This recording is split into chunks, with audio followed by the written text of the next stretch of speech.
Okay, I just wanted to provide some information that I have about the cemetery. I know this is probably only partial information. Some of it may be wrong. I'm sure it is, as a matter of fact. But I just want you to see, if you have an interest, kind of where, at least from a starting point, kind of where we are with the project. First off, we're talking about what I'm calling the historic Prairie Grove Cemetery, which is on Marion Moore Road. It's that little triangle shape up there. We'll come back to that. And it's just down the road from what is the current Prairie Grove Cemetery and Church. It'd really be good to talk to someone who's active in this church, the current Prairie Grove church, and to see. I know there's got to be some relation. There is some relation. See what they know about the history of this cemetery. So, what we're talking about again, this little triangle area on Marion Moore Road. This is a shot from 1939 from something called Historical Aerial Photos. I guess it's a database of photos taken from the air from across the country, I guess. This is from 1939. The next one is like from 1955, and then they go about every 2 years. But this 1939 one was really helpful, I think, because as I said, this is an aerial shot of the cemetery area, and you can see the back part of this seems to not be cleared, and the front part of this seems to be cleared. So I'm thinking that this is really the actual cemetery. And when you look at that, it ends up, and these are just kind of my estimates using Google Earth, about an acre and a half, which that's significant because when we were thinking the whole area was going, if we are able to restore it, that's about a little over 3 acres. So dealing with about half of the space would be better. The next thing that's kind of interesting about the layout of everything in the cemetery, the a really good place to start is with these two people. These are the last two people who were buried at Prairie Grove. Catherine Taylor Samuels was buried in 1963, and then 50 years before that, Edmund Allen was buried in 1913. This is interesting because I'm relatively certain both Catherine Taylor Samuels and Edmund Allen are black, and we'll see as we kind of progress through the cemetery. Pretty sure this side of the cemetery is white, and that's interesting. It's not that it was just completely unheard of back during the period, but it was certainly uncommon. So as we move on through, we've plotted out some primarily, although all the grave sites have been identified. Well, all the ones that can be identified. And what I'm going to look at here is just some family plots. This Ruff Morgan family plot is almost right in the center of the cemetery area. I think that is that big cedar tree right in the middle. Catherine Samuels is buried very near there. Then as we move along, the Hinkle family plot I think is right around here. We were not able to locate those stones. I'm kind of based this on what Matt Ruff told me, if I understood it correctly. Then moving on down, we have the Gilmore plot somewhere kind of in the center of that area. The Gilmores have the largest number of ancestors buried there. I think they're 8. Then the Weary family plot's right near the Gilmores. I think there are 3 of them. The Wilkins family plot, that's the plot of my ancestors. My second great grandmother and father are buried there. And then I included Sarah Jane Jones because she was the first one buried there. You can see she's buried in 1841. She's only 20 years old, and that is the earliest burial date that we've been able to identify, based on the visible headstones. So what you end up with, I think clearly, is a African American side and a white side, and I think, and this is described in that 1975 document that's from the cemetery registries of Noxubee County. They make reference to these two sides of the cemetery. and I think what really makes this interesting is that if you look at it on what would be the black side of the cemetery, and these are my estimates, you have about 28,000 square feet and 2 visible headstones, and those 2 headstones on the very opposite ends of this area. So either these guys chose to be buried on opposite ends of the cemetery, or there are a lot of unmarked graves in between here, and I'm convinced it is the latter. There are so many telltale signs of where human graves are, and a lot of them are pretty clear. On the other side, it's a larger area, I think, about 38,000 square feet and 30 visible headstones. But still, these are spread out over a large area, and there's large spaces in between, and chances are there are also many unmarked graves on what would be the white side of the cemetery. Just getting on to why I think Edmund Allen and Catherine Samuels are black. This is from the 1810 census, and you can see here's Edmund Allen. He's listed as black. His age does not line up directly with what's on his headstone, but that is not incredibly uncommon. The interesting thing here is that he has grandchildren living with him that are named Ledbetter and Perry. So he has descendants with this name, Ledbetter and Perry. Then also the reason I think he is probably black, this is his headstone, and what this GUO of F, I think that says, is the Grand United Order of Oddfellows, and that it's from lodge number 2786 up there, I think that is.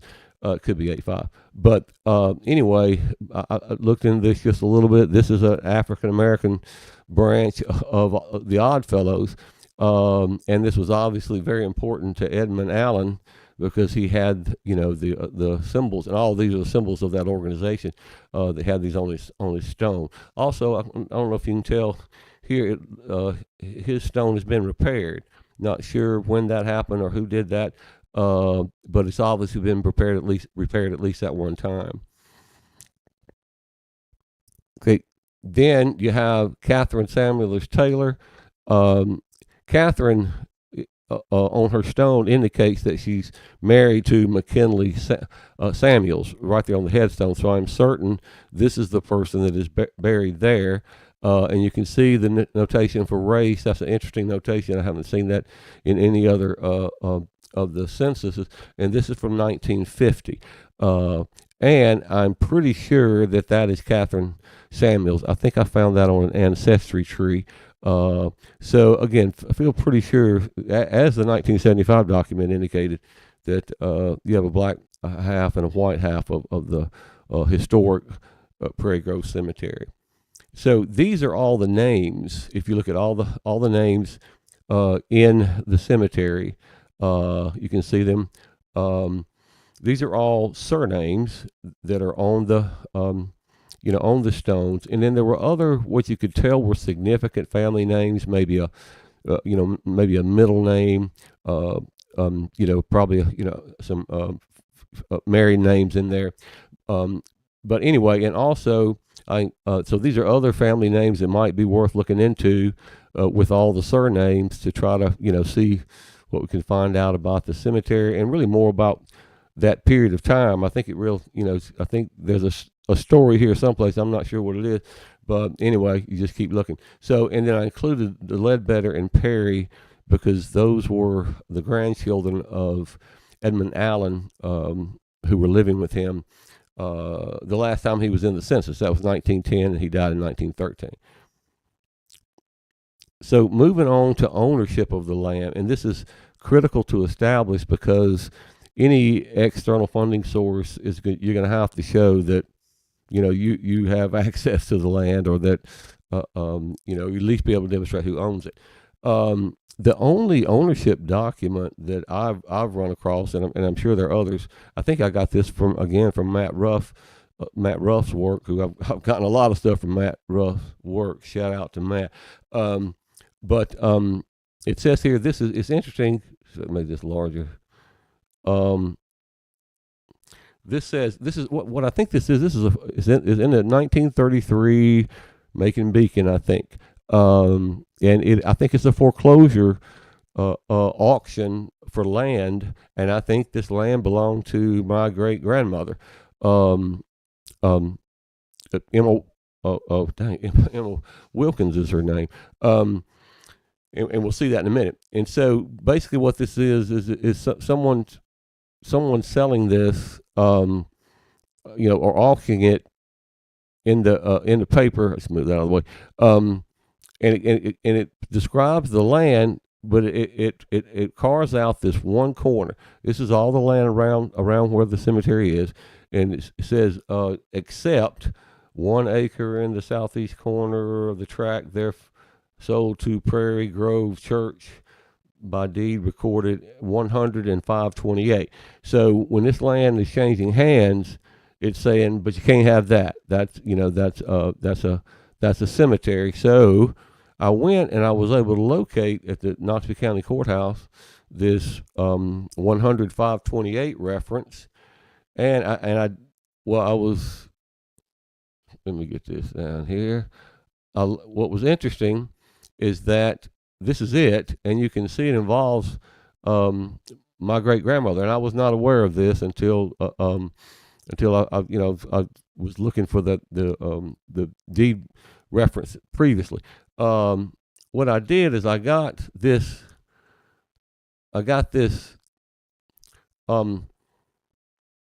translated, I guess, to make it easier to read. And what you have here is Emma Wilkins selling part of this land. Now, remember, this is in 1910. I probably should point. The previous was in 1933. This is in 1910. The foreclosure notice is referencing this notice. This is the 105/28, and it's Emma Wilkins deeding some land to the Prairie Grove Church, and it specifies the colored Prairie Grove Church. These are the two trustees that are involved with that exchange. Be interesting to see if some of those descendants are still around. And so this is what it's saying. So this is in 1910. Charles Wilkins, my great grandfather, died in 1909. So I'm not sure if she's just getting things in order, and I haven't researched this any further. But again, she is selling for $50 to the colored Prairie Grove Church, and then she goes on to describe the same land, and this is the land where the church is currently. So we have that. That's really the only reference we have to any ownership. We're going to have to find probably from this point forward. I'm not sure that we'll need it so much from this point backward, although that would be interesting.